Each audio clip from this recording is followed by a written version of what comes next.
Oi meninas, então eu vou apresentar hoje como fazer um negócio pra você comer. Que quando não tiver nada pra você comer, você quer comer alguma coisa doce, uma coisa assim bem gostosa. E nós vamos precisar de um copo, farinha, açúcar e leite. Primeiro, para nós começarmos, nós vamos pegar o leite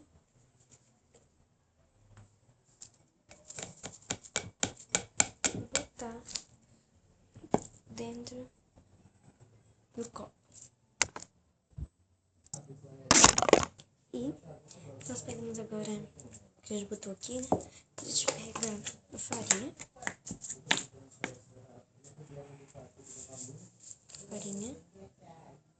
e bota dentro do copo junto com o leite. Eu botei só um pouquinho porque o leite acabou. Aí a gente bota dentro do copo. Bem pouquinho. Tá. Jogamos a farinha e o açúcar.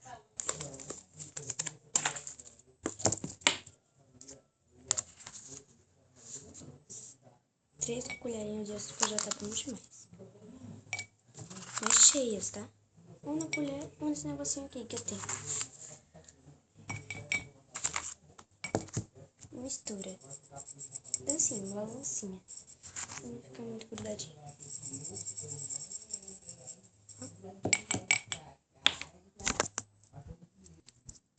Aí depois